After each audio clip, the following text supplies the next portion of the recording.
about trauma-informed care as well as equity. Leah's Pantry is a national organization, although we're headquartered in California, that works to really apply a trauma-informed lens to food security efforts, nutrition efforts, sort of beyond food security and beyond nutrition, but, envisioning this healing and resilient community that just, really allows communities to flourish and grow.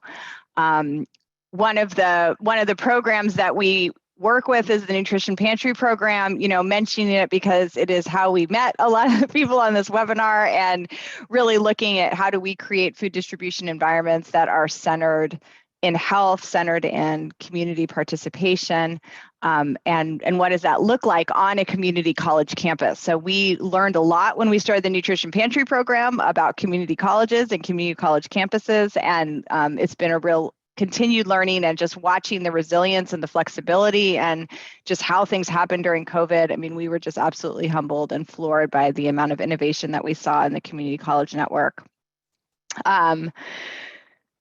So these are some of the colleges that are affiliated with the Nutrition Pantry program. And again, it's just really amazing to see the amount of investment that's come into this network, and Basic Needs is often affiliated with the pantries. So what I want to do today is just really to set the stage for what we mean when we talk about trauma-informed food security or trauma-informed community nutrition. What does that trauma-informed language mean when we put it in the front of something that we think we know, like community nutrition or food security?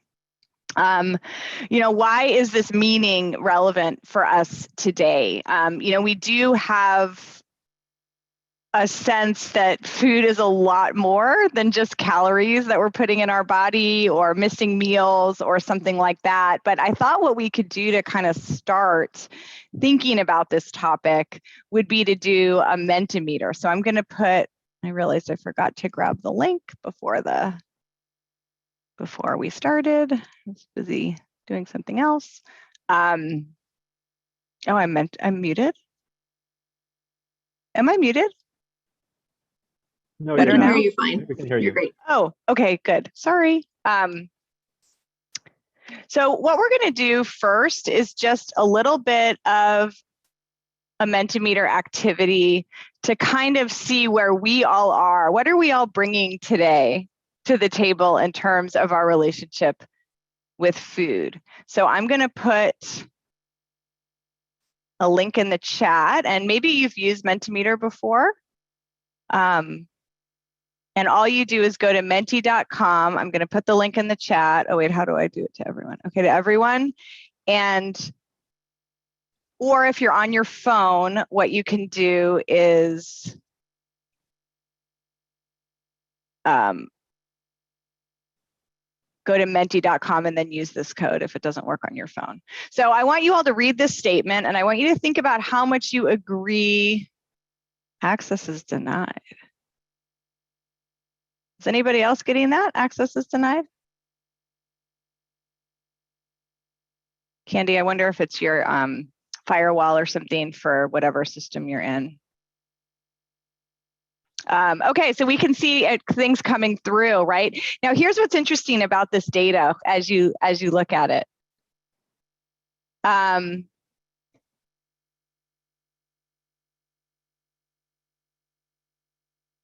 We're seeing all this populate. You see about a meal can be a work of art. There's pretty strong agreement about that one, right? Like we can see lots and lots of people are agreeing that a meal can be a work of art. And then we see a little bit more variation on the food feeds my soul, and I care about the impact of my food choices on the world.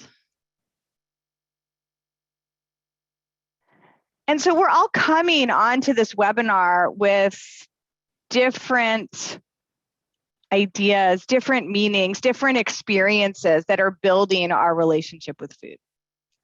Because food is not always just something that we do for our health.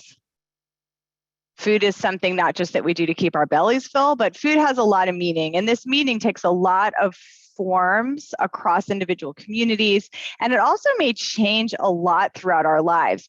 You know, I'm kind of in my middle-aged world right now, and I remember that when I was in college, that was a very formative time for my relationship with food. There was a lot of changes happening for me in my life in my early 20s. And so many students that come to basic needs may be also experiencing a lot of personal growth, a lot of realization, their own relationship with food, maybe spending more time away from home, is evolving at this time. So we really meet food security and we meet community nutrition, especially when we're talking about a collegiate population, at a very tender time in life. And so we want to take care when designing food security initiatives to be mindful of this multidimensional relationship that we have with food. So this is kind of where we all are. We're all bringing different things to the table. So thanks for your patience with some of the tech stuff. It sounds like most people ended up getting it sorted, but that's a little bit annoying. So at Leah's Pantry, we really argue that cultivating a multidimensional relationship with food can be protective, it can be healing, and it can actually drive positive, flexible, sustainable, and health-promoting behaviors. So we want to push against this idea that for people who are suffering from food insecurity or from chronic disease, that food is just fuel, calories, and nutrients. Right? Instead, we really believe that a rich relationship with food, one that incorporates culture, family, the environment, our appreciation of beauty, right? We could see how on this word cloud, one of our highest agreements was that a meal could be a work of art. That multidimensional aspect of food can really provide a pathway for long-term nourishment. So by supporting a meaningful relationship to food in all of our endeavors, we can help everyone's flower bloom and then transform our eating habits, and our health, and really support long-term nourishment, not just kind of an immediate Band-Aid, for an immediate problem. And understanding that food has this variety of meanings in our lives might make us reconsider some of our community food programs, right? And we've certainly seen this in pantry environments over the last 10 years, as people are really more focused on nourishing foods in pantry environments, finding culturally appropriate foods. It's not just enough to get some canned goods into the system, and be done with it. Because people that are stuck in tough circumstances are often forced to accept food that has no meaning to them. And so meaning in food distributions is often measured in pounds or meals or calories, right? So are there different metrics that we can measure when we're thinking about food security efforts? And why is this promotion of meaning really necessary? How does a meaningful relationship with food actually serve to protect and heal? And what role does trauma and stress play in how we relate to food? So some experiences that shape your relationship to food may be positive and some might be negative.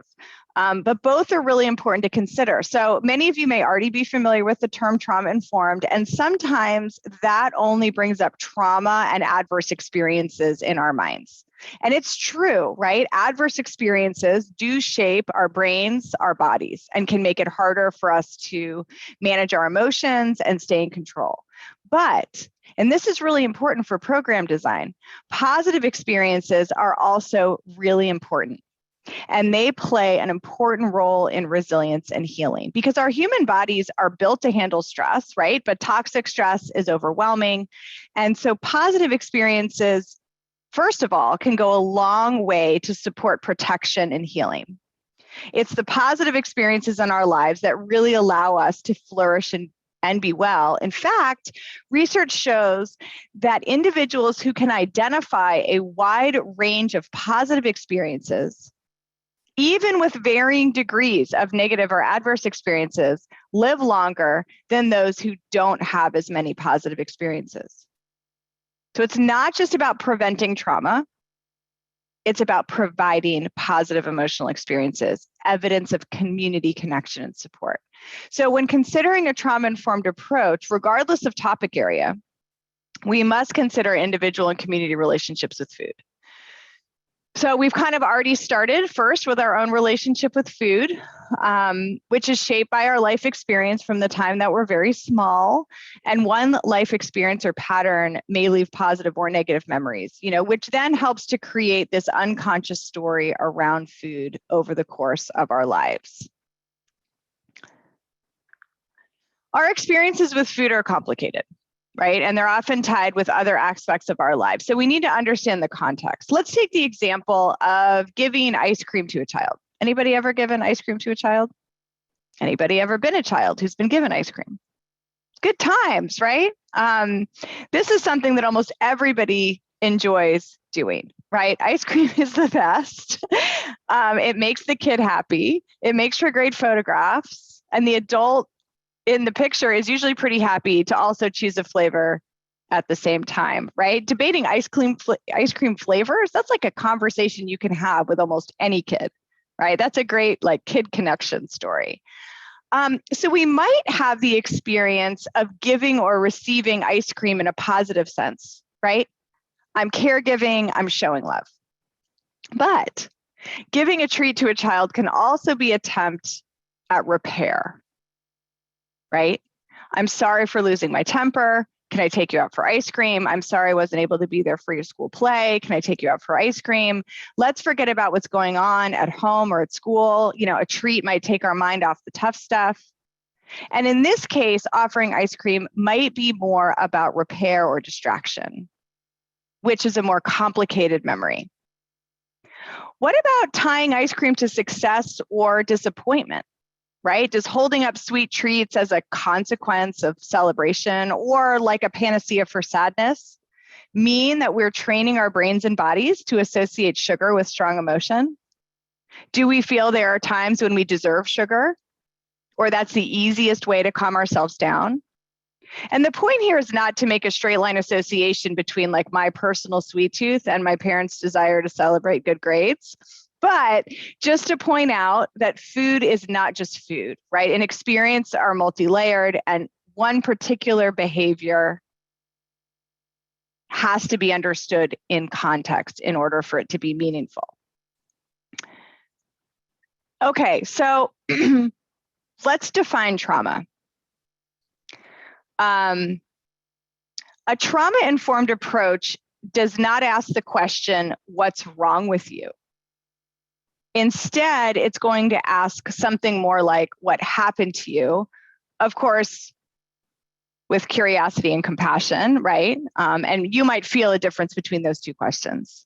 If you came in to where you live and you were upset and somebody said, what's wrong with you? Why do you have that face on? Or, oh my gosh, what happened to you, right? There's just a totally different vibe going on. Another thing to point out is that events themselves are not traumatic, right? We use the word traumatic all the time. Oh my gosh, something completely traumatic happened to me. That was super traumatic. But when we're speaking specifically, we understand that if bad things happen to people and those people are not surrounded by love, support, protection, then it can be very hard for their bodies to recover from the stress. So it's easiest to understand when we consider how dependent babies are on caregivers, right? For food, for comfort. Babies are not easily able to calm themselves down. They need to be held, they need to be rocked, they need to nurse, they need to eat. Well, it turns out that even for adults, the presence of other people and social support is still very important when we need help managing stress. So this trauma, which many times is experienced as children, but can happen at any time throughout the lifespan, something bad happens, we don't have enough protection to handle it, right? That's when trauma happens, casts a long shadow.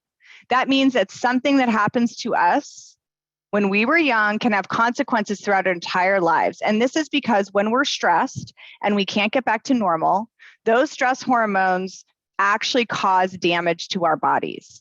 We might think of trauma as having only emotional impacts, like it's all in your head, you need to get over it, but it's actually physical changes that result from the damage of being bathed in stress hormones for too long. So one effect of trauma is continued difficulty regulating, staying in balance and control of our emotions. This causes a ton of challenges and shows up especially in our dietary behaviors, as we can imagine.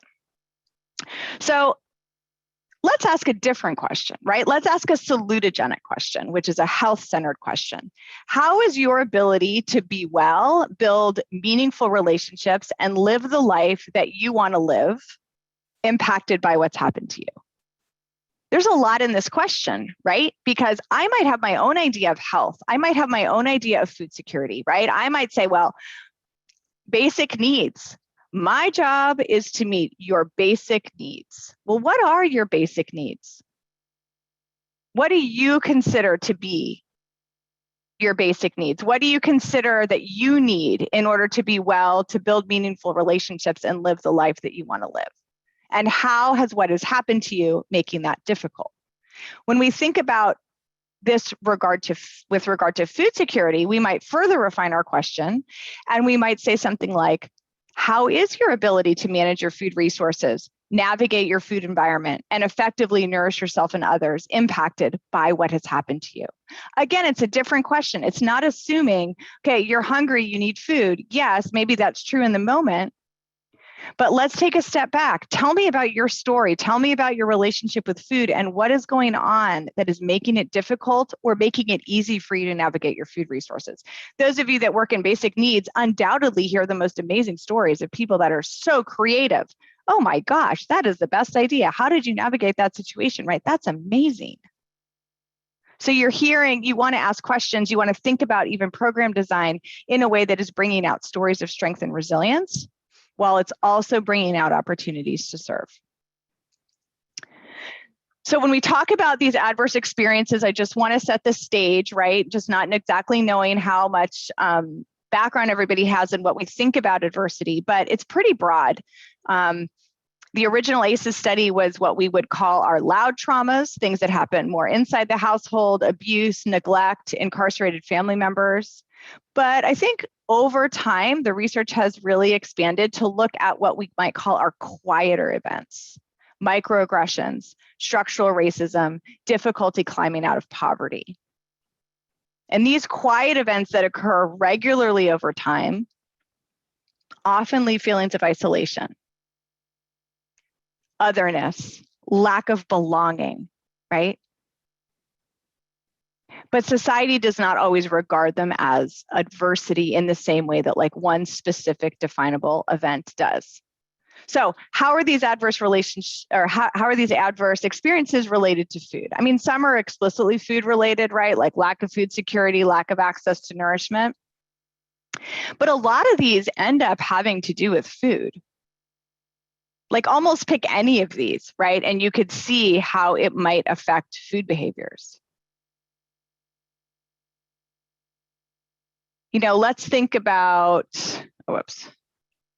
poor water and air quality, right? That might be linked to an increase in sugary beverages or an increase in food insecurity because the cost of purchasing water and other beverages is going to eat into that food budget. Second, it also just probably creates a long-standing fear of drinking water. If you've lived in a community without access to safe drinking water, it is unlikely you will ever feel completely safe drinking water. And so these things linger with us, and then they can affect our dietary habits. So thinking about that in terms of your own life, in terms of people that you know, in terms of your colleagues, can really help us understand how we might think, gosh, why do I have this frustrating behavior? This might be an adaptation to adversity this might be a smart adaptation. It might be frustrating in terms of my health or my budget, but biologically, it might be smart. Like I might be protecting myself, and that's good, right? Okay, so food itself is also implicated in trauma, and this is, you know, where we can get into all sorts of things that happen, right? Food, unfortunately, is not always used to build meaning and connection. It can be used to control and manipulate. It can be used to punish. Restrictive diets, those are often ways we punish ourselves, you know, and the media will certainly love to eat all of that up.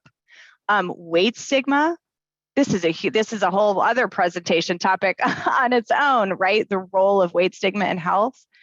Even something like family meals, right? Which is often lauded as like, oh my gosh, everybody eat family meals. That's the key to success. I mean, I love eating meals with my family right now, but you know, when things aren't going so well in the family, when communication is broken, when there's not good support in place, that family meal can actually be a source of stress. Even just being a picky eater. One of my kids is a picky eater, and I just remember having to use so much restraint when he was little, not to like bully him at the dinner table because I was so frustrated that he wouldn't eat anything. You know, it was coming from this place of me wanting him to be healthy, but I had to step back and just say, wait a minute, like the overarching purpose of family meals is for us to be together, not for me to be obsessed with whether or not Alex is going to eat or not. And any of you that have kids who have a picky eater might have that sensation of just pure frustration, you know?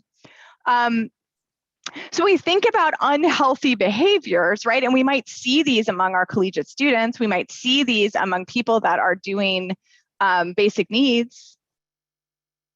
Is we might see behaviors which seem counterproductive. Counterproductive to a healthy life, counterproductive to academic success, counterproductive to budgeting. And that might feel frustrating for us. But if we can reframe those behaviors and say, what might this behavior be about? What happened to this individual? Can I learn more about their story so that I can reframe these behaviors? Instead of just seeing them as like, that is just not a smart way to spend your money. And start to see, well, maybe we have this feast or famine mindset. Maybe this individual has always struggled with poverty. You know, we do a lot of work with foster youth, and, you know, that's a whole thing, you know, some of these behaviors. So kind of reframing healthy behaviors as seeking protection and safety, seeking probability and security, asserting autonomy and choices, just dysregulation of hunger and satiety signals. Like, I don't know what I'm feeling, right? But it's not good, but I'm going to try and make myself feel better. And just lack of self-regulation, just inability because of what happened in your life makes it harder for you to regulate. And so as a result, you might be using food in order to help regulate in a way that somebody that has not undergone the same kind of adversity does not need to use food. So just really thinking bigger. Now, I also want to say the food environment, the modern food environment absolutely feeds this stress response, right? So when we're stressed, just regular old life stress, the food environment makes it very easy for us to choose unhealthy foods to meet that need, right? How do I get in regulation? Let me grab something. Oh my gosh, I'm so stressed. Let me have something sugary. I'm exhausted. Let me grab that coffee. That's the quickest way to get I can't just all of a sudden get a good night's sleep, right? 3 o'clock in the afternoon, I have to work at 4 or whatever. But what I can do is use food to get me ready to do that task. Okay, so really quickly, just for the sciencey people in the room, this is what the deal is, right? Is that you have this, you have these hormones that come in and damage our cells when it's just like the faucet turns on, the stress hormones are bathing you, they're getting all up in your cells. That damage is going to make you more susceptible to heart disease, stroke, asthma, obesity, autoimmune disease. And this is like regardless of risk behaviors.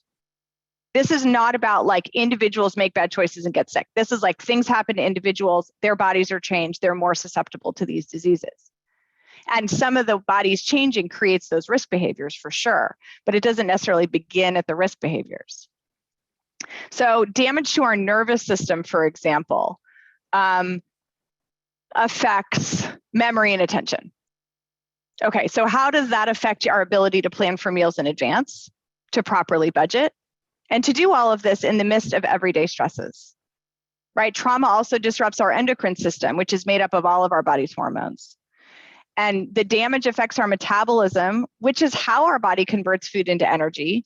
So, you know, even if we're eating the recommended portions or a balance of foods, we might still gain weight or struggle to lose weight,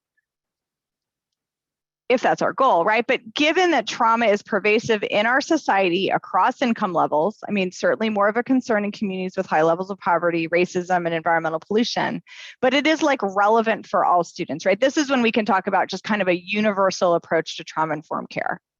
This is not about like, let's identify people that have trauma and deal with them this way. This is like, we are all dealing with a lot of stress. Modern life, period, is stressful, and we have a lot of adversity. So a trauma-informed approach is not about healing individual trauma.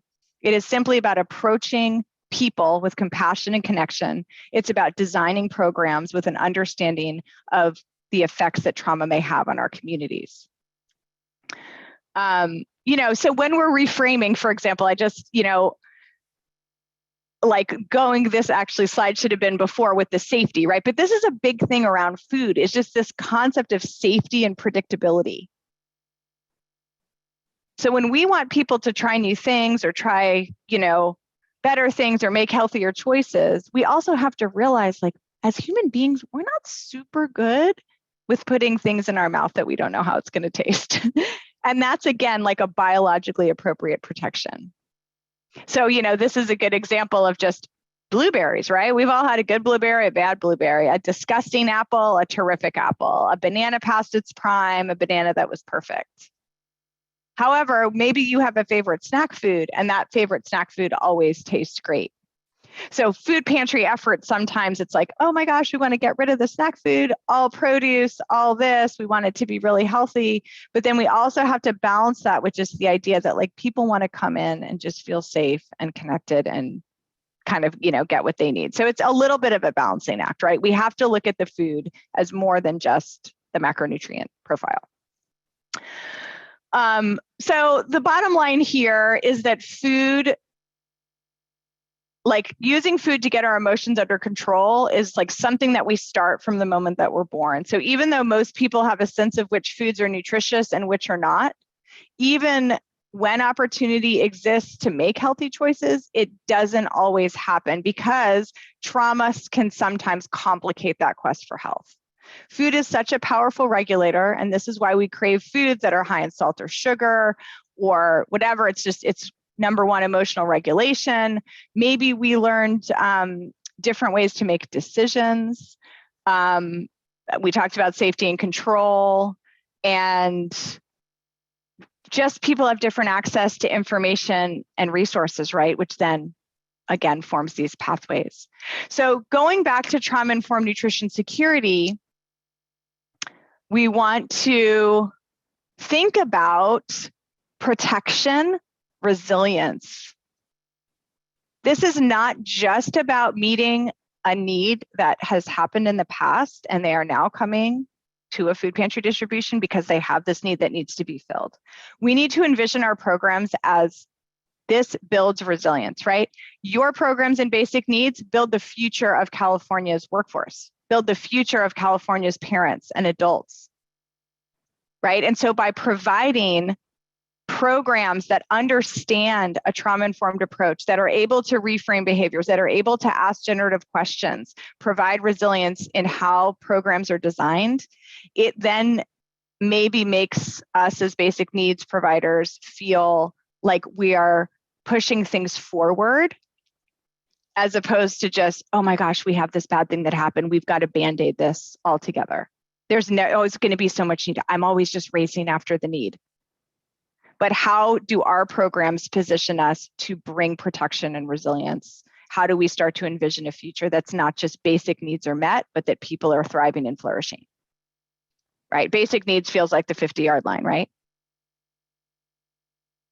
But that thriving and flourishing is where we all want to get. And of course, like, college campuses are just, that's what they're great at, right? Is bringing out potential in people, like thrusting them, into adulthood. So the three things we'll talk about in terms of resilience, and this is a whole other thing as I kind of wrap up here, is just this idea that strong families and communities, connection, right? Think about people connecting and feeling safe with one another. That's a really important part of resilience. Second, cultural and racial identity, highly tied to to resilience. So when we talk about equity work, this is not just about fairness. This is, again, about flourishing. When people feel proud of their cultural and racial identity, they handle stress better. So when we can rid shaming, when we can rid inequity, we are providing people with the resources that they need to be resilient. And then, of course, self-healing, right? What can we all do for ourselves? The burden is not on us. entirely, but we are powerful, you know, in our own self-care. So last two images as we wrap up. Think about what you like about this photo. What makes us smile? I've seen this photo for like 4 years and I smile every time I see it. Okay, little girl's eating a piece of fruit, right? We always want people to eat fruit. What about this one?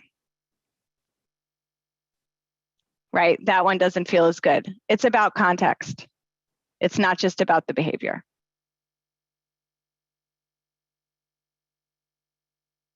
Okay, so where do we go from here?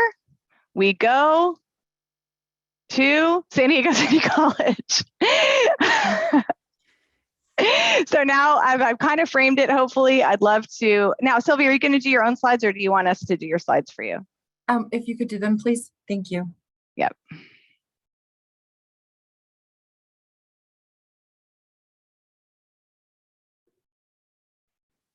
Okay, so now I'm going to introduce Sylvia from San Diego City College, and we're going to hear about how they are meeting their needs using a trauma-informed approach.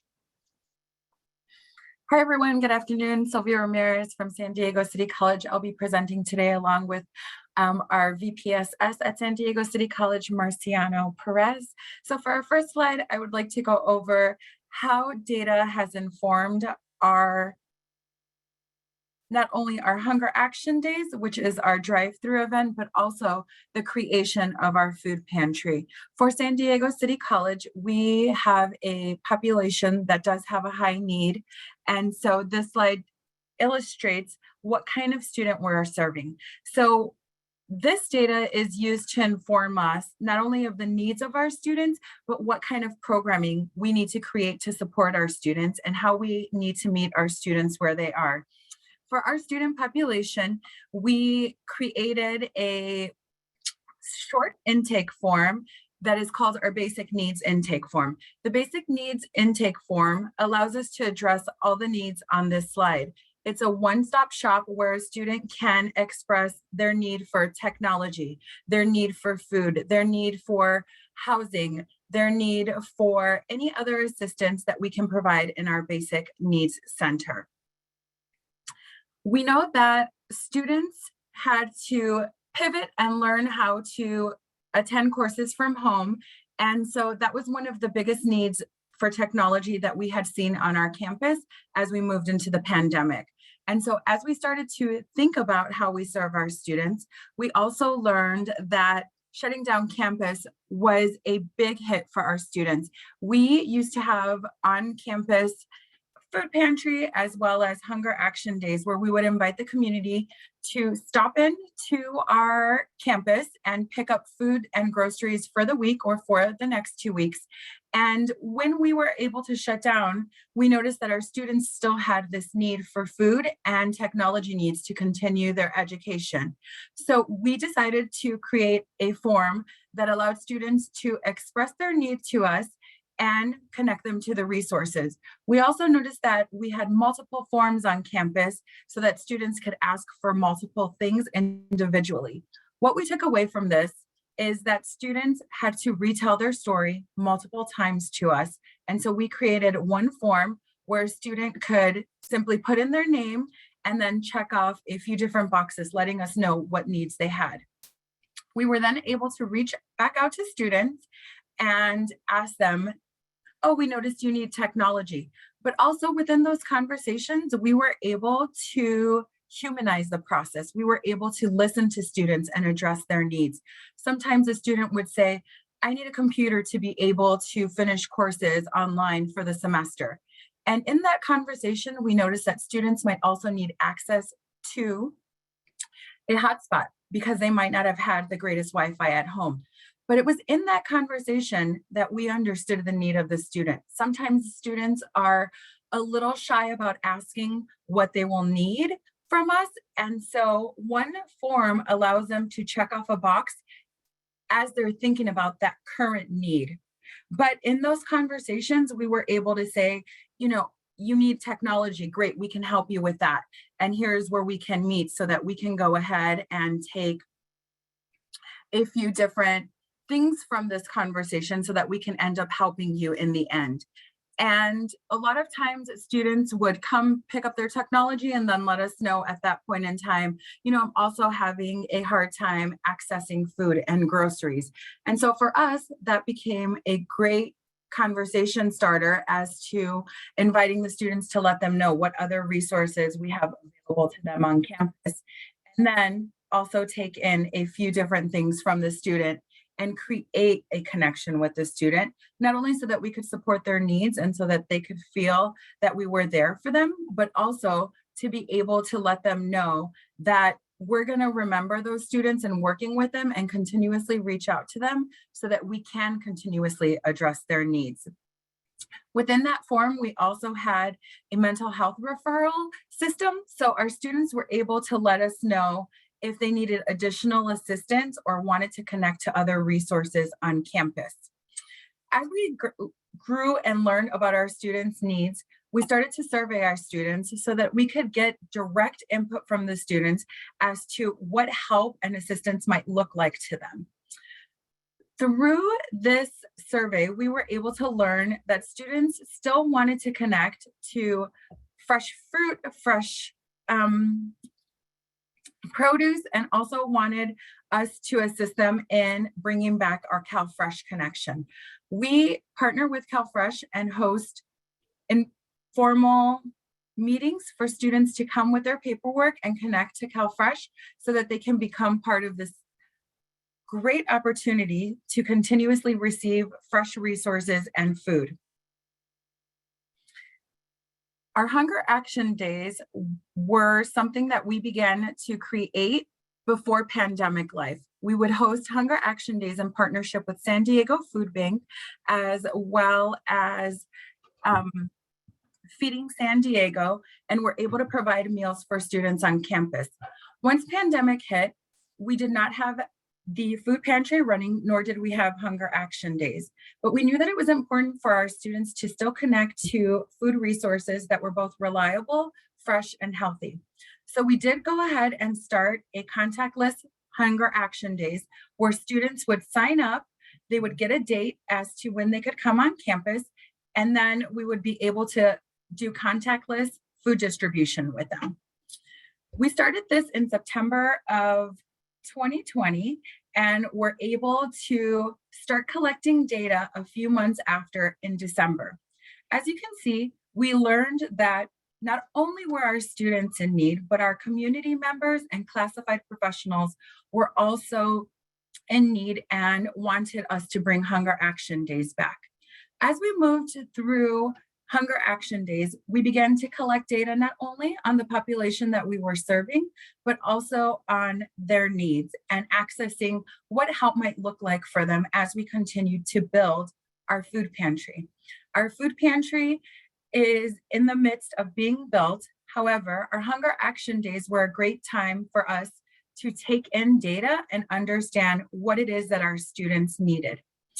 As we celebrated our 2-year anniversary, we were able to hit our 10,000 mark of serving the community as well as students and our faculty and staff. I'll turn it over to you, Marciano, for anything I may have missed. All right, if we can go to the next slide.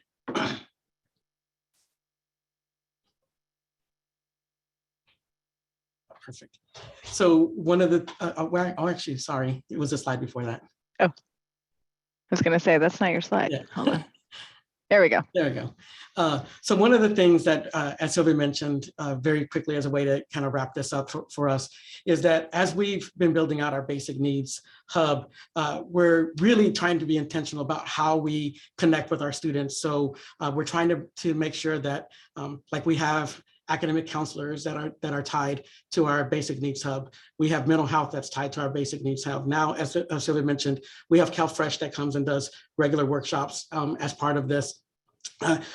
Because we have our Welcome Home City grant, which is part of we're one of 14 schools here in California that were awarded money to address housing and homelessness for our students. So we have $1.8 million. So we have a housing navigator, we have case managers and program assistants that are all tied to that are all working. And they're the ones that look at the intake form. And so again, as Sylvia mentioned, our students only have to tell their story once, and then we connect them to the many resources that we have on campus. And so I think we're going to turn it over to Rigo and Mount San Antonio College now. Thank you so much, Marciano and Sylvia. Hi, everyone. My name is Rigo Estrada. I'm the Basic Needs Resources Manager at Mount San Antonio College, and I'll be presenting alongside Koji Wasugi, the Dean of Student Services. Linda and Sylvia touched base on the data that shows that there is a need for basic needs services. All of our campuses have similar data and results, and the basic needs challenges that we've discussed. In our presentation, we're going to focus on the work we have done specifically within our food pantry to incorporate trauma-informed principles. And I want to start a little bit by just talking about our relationship with Leah's Pantry. I think for those of you that are on this presentation and we've had our individual meetings, if we've discussed basic needs in the past, discussed our work at Mount SAC, I'm a pretty big advocate, and I stress to my colleagues to get in touch with Leah's Pantry. Leah's Pantry really set forth our programming to incorporate the trauma-informed and get to a place where we feel confident we're pushing past that 50-yard line that Adrian was discussing earlier. We first met Leah's Pantry back in September of 2019. They were having a food relationship webinar, like kind of what they hosted here. It was in person, so I had the pleasure of meeting Adrian and Carrie at the time, and it was at Cal State LA. We touched base, and soon after, in September, we started our initial planning date with them. And very fast, in October of 2019, we had our initial site visit. Again, this is through the Nutrition Pantry program, a very intentional approach to the consultation and the work they've done with us. Although COVID did interfere with our progress, we were able to reconnect in December of 2019 and move forward through that 2020 COVID timeline. And we were happy that February of last year, we were certified gold through their Nutrition Pantry program. This program allowed us to incorporate the trauma-informed approach into our service and our delivery. In our work, we were able to develop and strengthen 6 important focus areas that ensure a trauma-informed and student-centered approach. I'll go through them a little bit. The nutrition education component of this program is where students, volunteers, and staff have access to nutrition and culinary education. So how do we address this focus area? Leah's Pantry, besides the consultation and the Nutrition Pantry program, provided our Basic Needs Committee with training on the basics of trauma, informed approach, and the relationship to food activity, sort of like the one we went through earlier. This presentation and training was also provided to our food pantry staff and volunteers. Our food pantry assistant actively promotes at the pantry and on our social media the Leah's Pantry Eat Fresh mini course so that students have access to nutritional information and easy to access recipes. We also adopted the food bundle strategy and constantly create food bundles to nudge students towards healthy food options.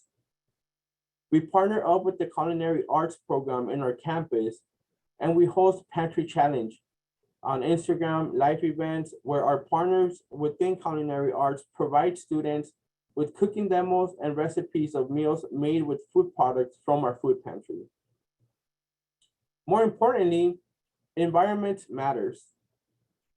We want to work through ensuring that students are warmly welcome and healthy options are attractively displayed and easy to access within our food pantry. And this is probably our most successful focus area. We have worked hard to ensure that our physical environment promotes choice and destigmatizes the use of the pantry. As you can hopefully tell from the pictures on the slide, we create a fun, safe safe physical space where our students can enjoy a shopping experience. Adrienne mentioned it earlier in her presentation, the importance of positive experiences in relation to food. And we work hard to ensure that this experience for students is a positive one, and creating a happy environment within our pantry space has been valuable. Next slide.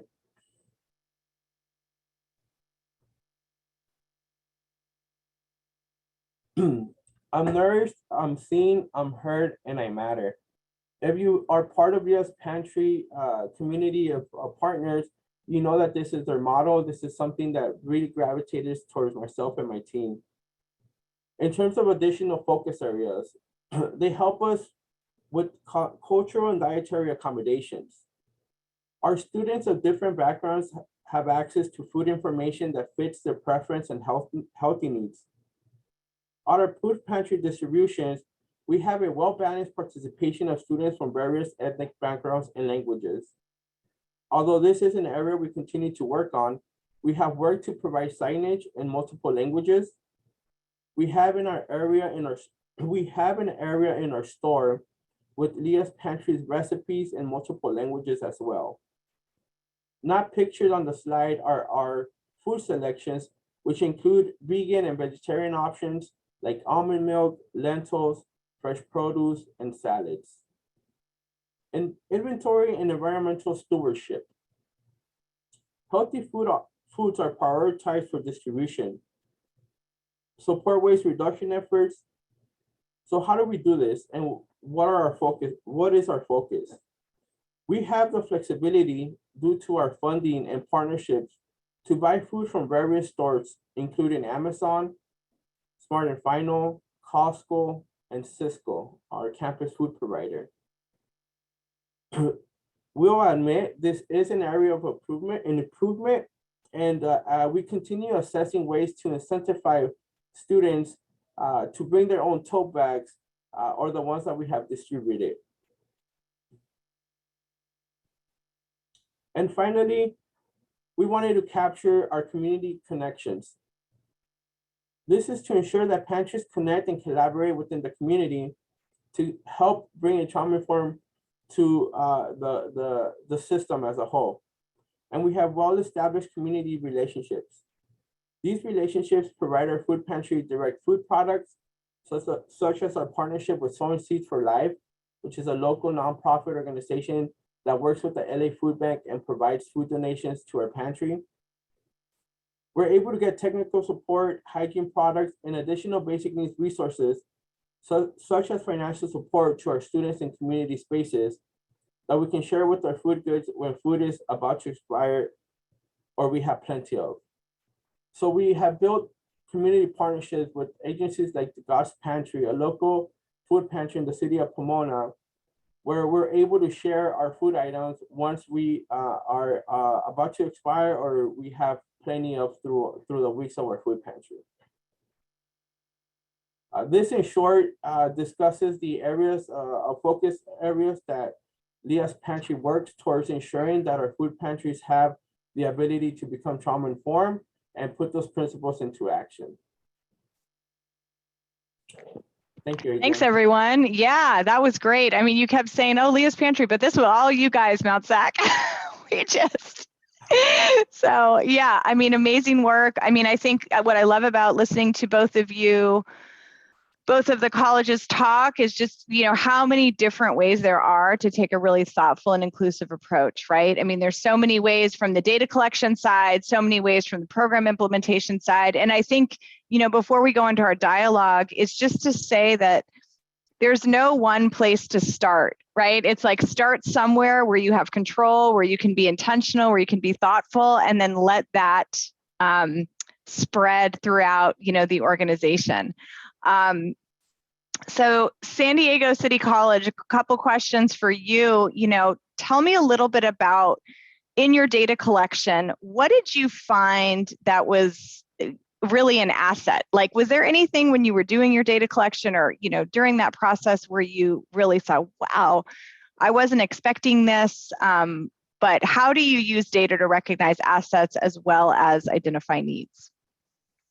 Yeah, that's a great question. So one of the things that we learned, and it was on our very first slide that we used where Sylvia was going over some of the data from our Welcome Home City, from the Basic Needs Assessment Form. One of the things that was surprising to us is that 10% of our students who were trying to access our basic needs hadn't completed a FAFSA. And so we were like, how is it that our students who are the most marginalized and students who are struggling the most would not complete a FAFSA? So now we're working with financial aid to bring in our financial aid team into the center to help students complete the FAFSA. We've created some tutorials online. And so we're working with hiring some student ambassadors from financial aid that are going to be able to come in and work with students on that. So we're really using it to, as Sylvia mentioned, to figure out where are the gaps that maybe we hadn't thought about. And it went into everything. I mean, even the name of our place was something that came from students. So we don't call it a food pantry. We call it the Knight's Table, and we say that everyone's welcome at the Knight's Table as a way, because a lot of our students, when we were using the word pantry, were thinking that somehow they were going to get something less than. And so that was part of the things that we all learned from the data that they shared with us. Yeah, that's awesome. Well, and letting students help with that, right? Then you just kind of take yourself out of the process. You're like, well, I can't screw that up because I'm going to let the people that are, really knowledgeable, kind of do that. I guess, Rigo, for you guys, how did you keep feeling like you were looking for strengths and kind of an asset-based model, even when you are dealing with a really difficult situation in COVID? Like, what did it look like inside your head as you're tackling all of these challenges that COVID brought you and still able to continue working on the pantry? Like, what was the well that you drew from? Yeah, I think first of all, the partnership that we've built internally, the buy-in that we've had from our administration, our campus partners. When you think about it, in times of COVID, for example, Koji, myself, our team, we knew that we wanted to keep the student-centered approach. What is best for the student? And going into our food pantry through drive-through, our different approaches as we started opening up our campus, it's really tapping into the partnerships we had internally, right, with event services, policing campus safety, really using their strengths and their roles on campus to ensure that the delivery and the services stayed student-centered, that we did not create any additional barriers for them. So I think with that in mind, that allowed us to plan our services and deliveries with the least barriers for our students, and that allowed us to continue focusing on that type of work. Yeah, Koji, did you want to add to that? Yeah, I think Rigo did a great job of explaining kind of our mindset and utilizing existing resources. And to your question, Adrian, I think this is true of all of us who are doing this work. There's a quote by Lisa Friedman, who is a disability specialist, and removing the stumbling block, because inclusion is a mindset. It is a way of thinking. It is not a program that we run or a classroom in our school or a favor that we do for someone. Inclusion is who we are. It is who we must strive to be. And you could either substitute or I think complement it with equity, right? Inclusion and equity. So as we were thinking about, even during these challenges of the pandemic, if we keep equity at the center of why we're doing this work and why this is important for our students, those helped us to, that kind of the foundation helped us think about, okay, hey, how do we utilize our existing campus resources? What can we do to ensure that students in need to continue their education, if we're like the lifeblood, really, at a time when we were so disconnected from one another, how can we do that? I think the well that we continue to return to was equity, and how do we do this? And it's a mindset, as Lisa Friedman speaks to. So I think that was a part of what inspired us and motivated us to do our work. Yeah, I heard a really great presentation by John A. Powell this morning of Berkeley's Institute of Otherness and Belonging, which I don't know if you're familiar with that, but wow, and he really goes beyond equity and inclusion and talks about this concept of belonging and, targeted universalism and all these great concepts. But I mean, I think it's that same idea of just like it has to be there, because if it's not, then it does just become a strategy within a program and it's disconnected. But Sylvia, I saw you shaking your head. Do you want to kind of tackle this question too from your perspective at City College? I think for us, it was important to, like we said, listen to the voice of the student and definitely do the same as Mount SAC, always having equity at the top of our mind when we were working with students, because as I said before, the students' needs were being met through the scope that we thought was going to be fit for the student. And so the data started informing us differently. The data started telling the student's story and started letting us know what their needs are. And so it was at that point that we were able to start creating and including students and asking them, how do we serve you? What does it look like? What do you want from us? And as we continued our journey and listening to the student voice, we saw amazing things happen. We saw students who we were serving turn around and ask to be part of those doing the service, which for us is always heartwarming and we love to see it. And then also other students started to have trusted allies within the students who began to serve them as well. And it started this beautiful thing where we had a lot of students want to build community and want to come back to campus during COVID because that was something they were missing. And there's nothing better than someone saying thank you to you for you just doing service and giving them meeting their needs. So I definitely feel like that's something that filled our cups during COVID and allowed us to still build community and still have students come and meet us and fill our cups for the time. I love that, and you guys have done such a terrific job transitioning to our next portion. So you all also created some slides and gave us some thoughts on this idea of how basic needs can fan out into this broader concept of equity inclusion that Koji talked to, just broader concept of student success, right? I mean, just the whole thing. So why doesn't Mount SAC start us off? Thank you, Adrian. Following up on the equity and inclusion and the mindset, it really is creating this campus commitment towards student equity in general. And so these are some points that I'll briefly go over, and Rigo will also join in and talk about a few of these efforts as well. But in terms of us working together as a campus community, the collaboration that goes on and off with our on and off campus partners. Financial aid played a critical role with the emergency grant distribution. We also have the technology and equipment loan efforts that continue, and our CORA certificate program for professional development for our employees, our faculty and staff, and also student employees, as well as our DASA efforts.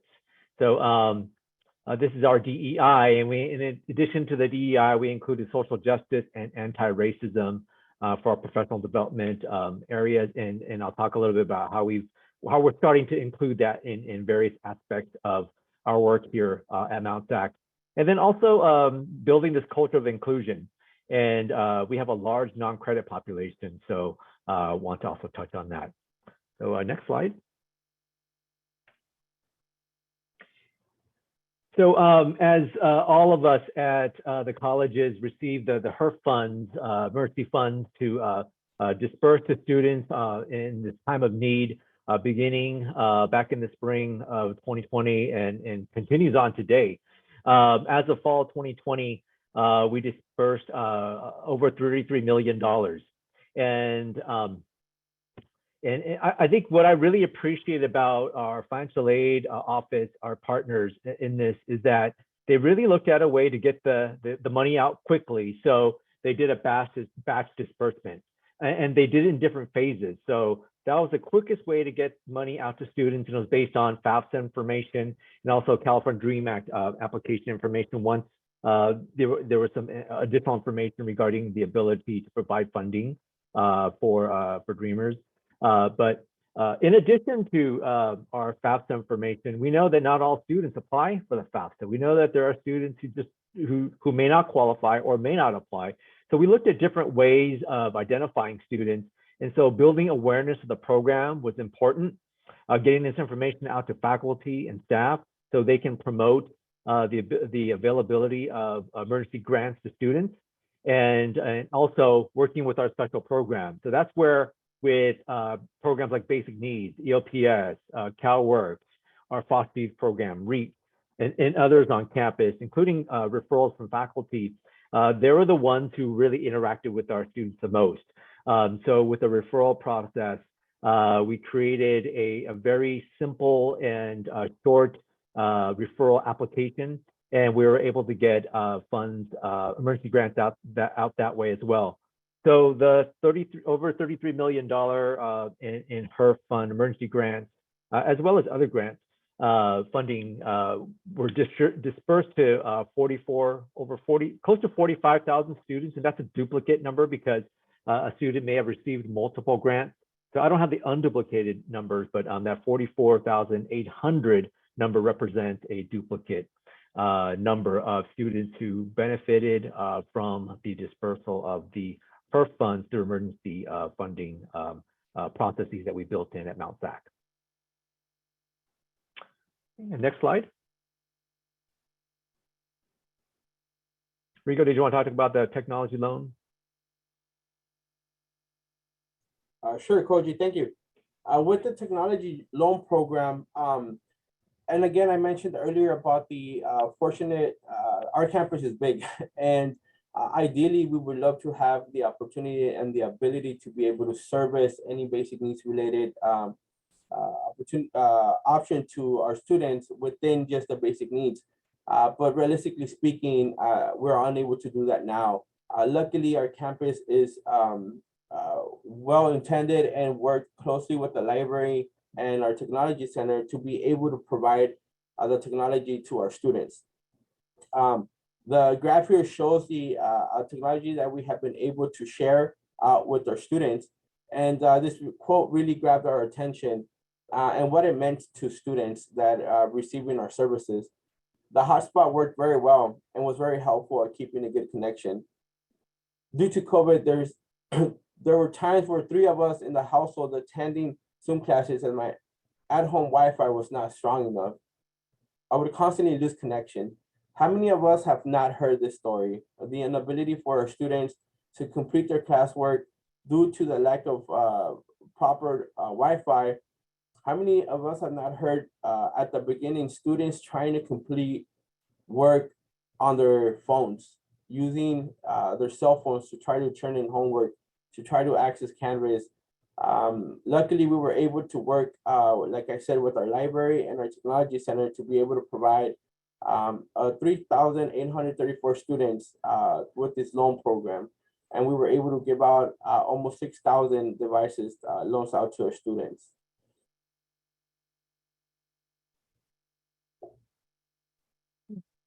Thank you, Rigo.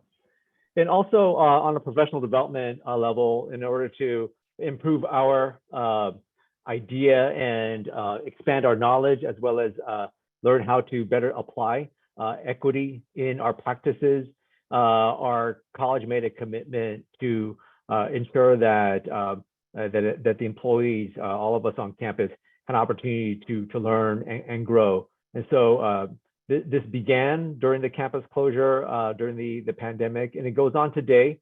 So these opportunities to address and learn about unconscious bias, to learn about racial microaggressions that occur in the classroom and outside the classroom as well.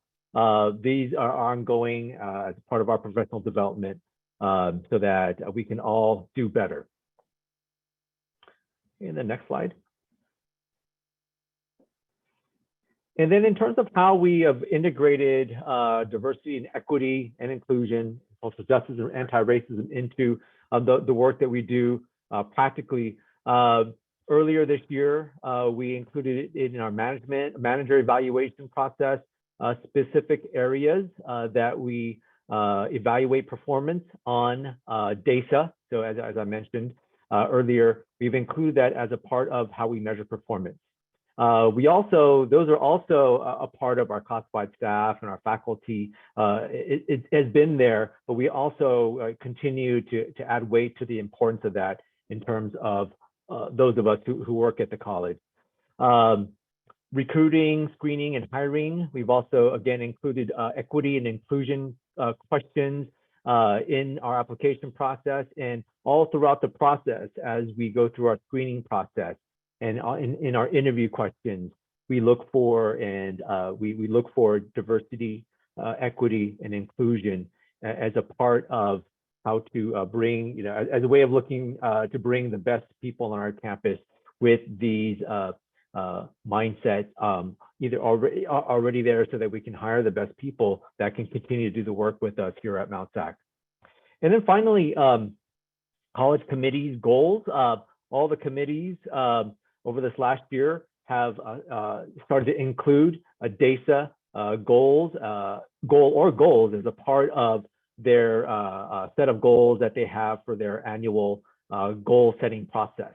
And each year, committees report on how they have achieved their goals, and so this is where they can speak about how they've incorporated DASA into the application of their goals as part of their committee work. And then finally, this also kind of goes back to the pantry that Rigo talked about earlier. In this, if you can go to the next slide. Okay, so we have over 60,000 students who enroll at Mount San Antonio College, and about half of them are non-credit students. And non-credit students often are kind of forgotten or invisible population at college that have non-credit programs. And so non-credit students may not always access the services and resources available to students for our credit students. And so with our pantry specifically, and with basic needs in general, we started communicating with our non-credit partners to look for ways to ensure that their students who are also experiencing basic needs insecurities can also access our resources. And the pantry just became a place of point of connection and building community. So Adrian spoke about this earlier in terms of food as a place or as a resource of creating community. And we feel that through the work that we're doing with the pantry and Rigo's approach of applying a trauma-informed approach in providing food as resources for our students, it's created this place of community for our non-credit students. We have a sizable group of students who are English language learners. And so even though language may not be the source of our connection right away, the food resources bring our students together, and that begins the dialogue. And we can offer other resources in addition to what's offered at the food pantry. So it's become a really great connection point to build our not only access to resources, but build community with our students. And we feel that this is another way of expanding equity across campus. Thank you. I think that's it. And Great. Thanks so much, Mount SAC. And Sylvia and Marciano, you guys want to talk a little bit about how your basic needs is working towards equity as well? Yeah. Thank you again for that. I learned a lot from Mount SAC during that.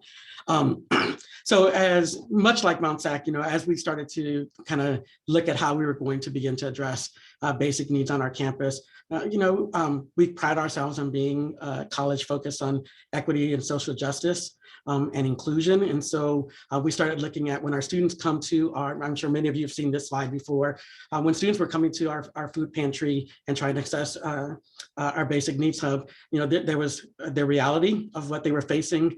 And then we started talking about things like, how do we start with equality, right? And so one of the things that happened was, we had conversations about every student that comes in gets a certain number of points, and that's how they get their food. And then we started looking, well, is that equity? If I'm a student that has a family of 3 or 4 or 5, and I'm getting the same amount of food that someone that comes in that's maybe just taking care of their own basic needs, is that equity? And that really shifted. And again, thanks to Leah from Leah's Pantry working with us, helping us kind of really look at who are our students, what is it that we're trying to accomplish? We spent a lot of time talking about care and compassion and dignity in the way that we were presenting some of our marketing to students.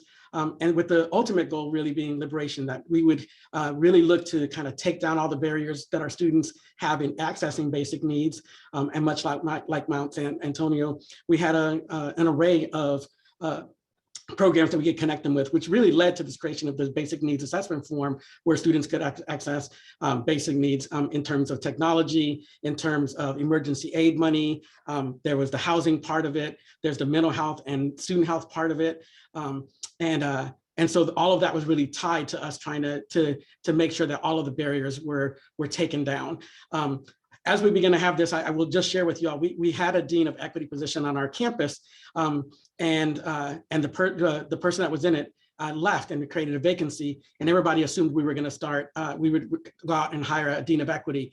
The college was intentionally making a decision not to hire a dean of equity because really equity is the work of everyone at the college. And that really translated into, if you for the next slide, thinking about how we expanded our equity and access. We embedded an academic counselor, as I mentioned before, in our basic needs hub. We've got, we're working with financial aid to increase the number of FAFSA completions for our students that were trying to access that. We help students with the SAP process. We have a basic needs statement that was adopted by our academic senate. And is on many of the syllabi that our faculty put out. And we did that really intentionally. As we were going around talking about our Hunger Action Days, we had a lot of faculty and staff that signed up to come and help volunteer. And as they were doing this, when we went and made the ask of like, would you be willing to put this statement on your syllabi? Almost exclusively all of them said yes, like it was overwhelmingly passed. And as I mentioned, we see it in a lot of the work that we're doing because as folks have mentioned, equity is everyone's job. We don't need a dean of equity to tell us what equity is because we all should be doing it in everything that we're doing. Next slide. So one of the things that we were doing with this one is, AB 2416 required us to consider homelessness as an extenuating circumstance when evaluating appeals for the loss of financial aid. So we've been working with our financial aid team to really look at our SAP process, our SAP appeal process, to making sure that that's something that they're looking at as an extenuating circumstance, recognizing that folks during this time have medical, family, or work emergencies that may have prevented them from completing, therefore impacting their financial aid. Including basic needs as a contributing factor, that we have a large population of students that are facing housing and homelessness, housing insecurity and homelessness. And so we wanted to make sure that students that could talk about that in their appeal process, and that would be something that financial aid would consider. And again, that students who had medical things that they don't need to provide medical records or other documents, that sometimes we just got to take a student's word that this is their struggle, and financial aid being flexible. As folks have mentioned before, we know that there are federal regulations that are really strict, but really talking to our financial aid team that there are times where some of this is at the discretion of the college. And so in any way that we could express some flexibility, and really thinking again from an equity lens, that would be taken into account in the SAP appeal process. Next slide. I think that might be it.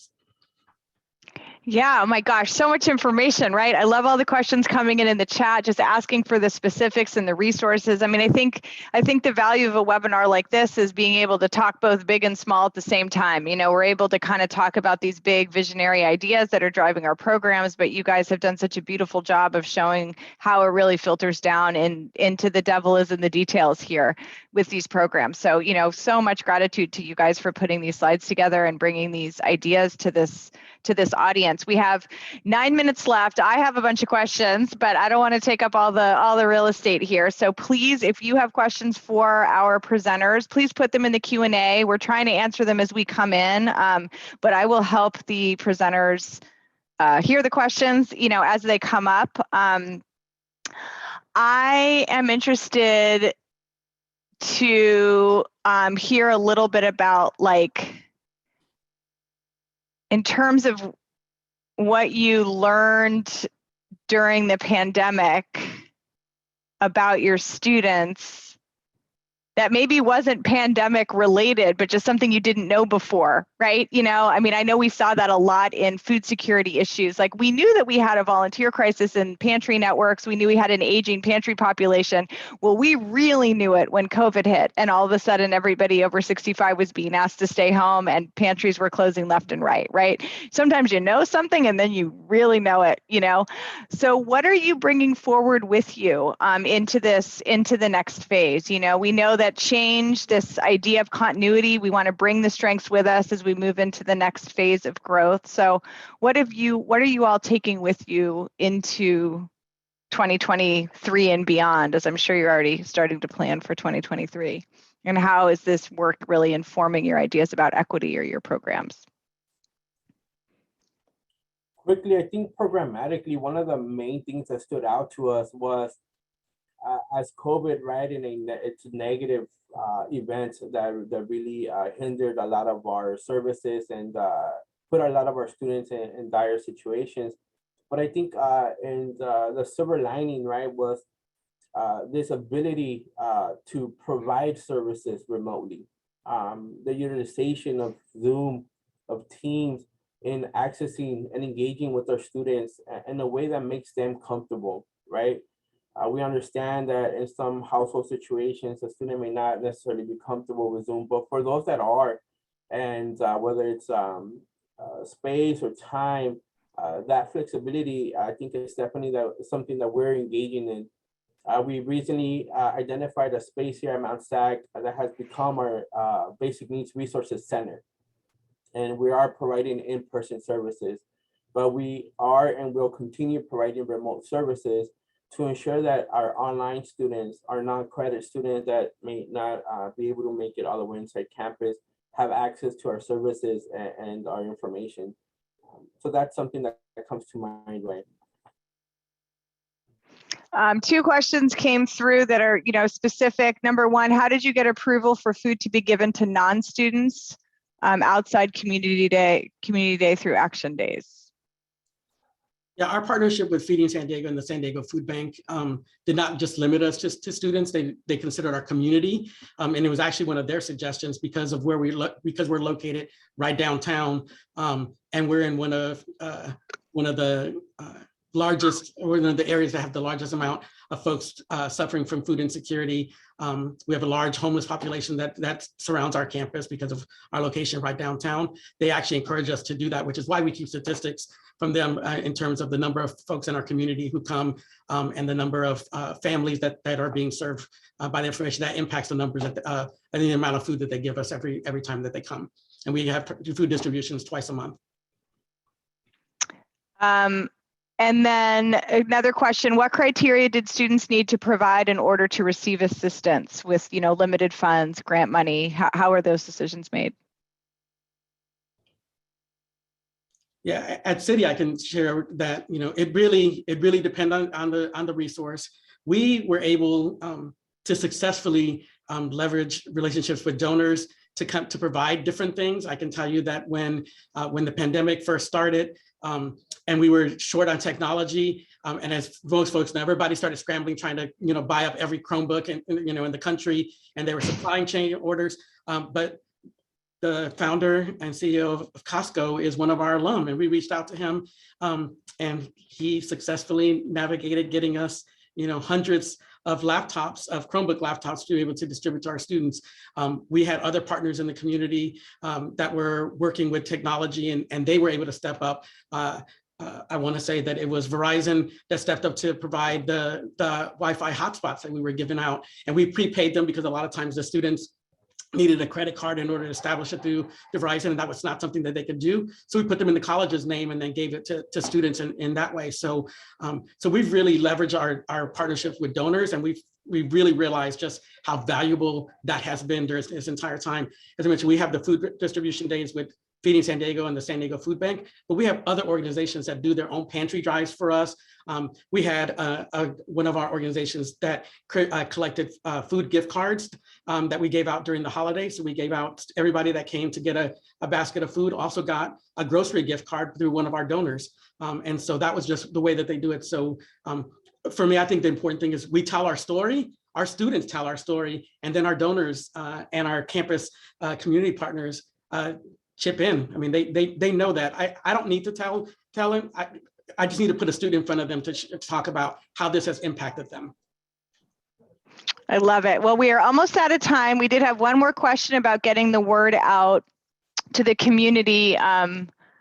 Marciano, you're getting requests for people to work for you. I mean, you guys are inspiring. I don't know if you have like looked at the chat yet, but Linda, please share the chat with everybody afterwards, because if you're having a rough day at any point in the future, just pull up the chat for this. You guys are going to get so much love about the amazing work that you do.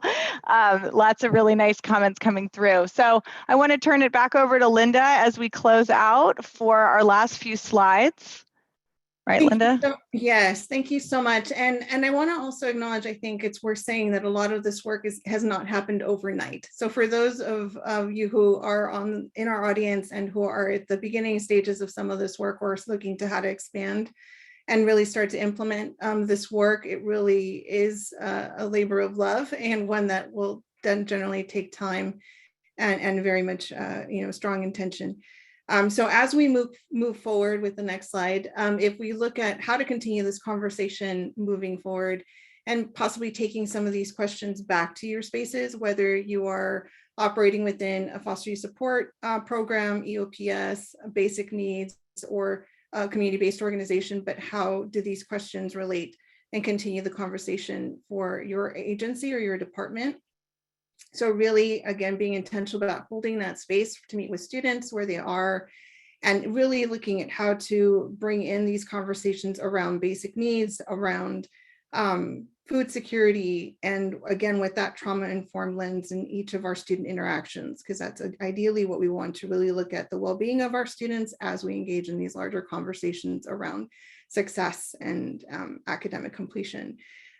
So again, encouraging folks to continue looking at data, looking at some of these other opportunities for trainings, which will surely follow, and again, centering that trauma-informed lens for students. So with that, we want to go ahead and identify some resources. So many of you have been asking about, how do I get connected to this amazing resource through Leah's Pantry? So we do have the website here, and I'm sure Adrienne can provide additional information in the chat, in the Q&A, which I believe she has, about services available from Leah's Pantry that will help support the work. We also have some resources on the John Burton Advocates for Youth website that might help inform some of the conversations that took place here around SAP policy reform and other ways to really look at creating equity. So, and with that, our final slide, I don't know, Adrienne, if you want to take us out. Yeah, so lots of information today. Maybe your takeaway is to follow up with one of these amazing presenters and ask the question that you didn't get answered in the chat, because we just flat ran out of time. But, as we close in our last minute, think about one idea you heard today that you want to bring with you into your work, and maybe name a feeling. Maybe you're feeling overwhelmed. Maybe you're feeling excited. I don't know what you're feeling, but name it. That's a good idea, self-awareness. And then something that you can do now. Maybe it is just, sending an email to Marciano and asking him a follow-up question or something like that. But sometimes that helps us remember these webinars when we're going from one place to another, to sort of name the idea, name the feeling, name the action, sort of our head, heart, hand reflection. So thank you so much for being here with you today. Thank you so much to Linda and the folks at JBay for getting you all on the webinar and being such an amazing host and convener.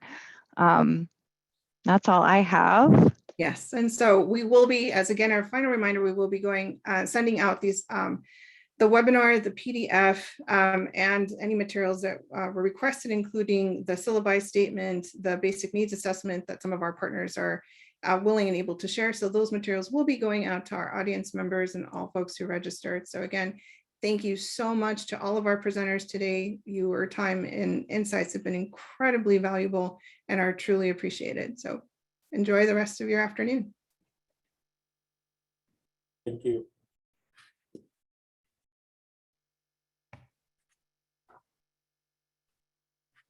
There's an abundance of thank yous in the chat. So I hope you all are. I like watching them all come through. You're like, oh, Just everyone's so nice. taking all of that in.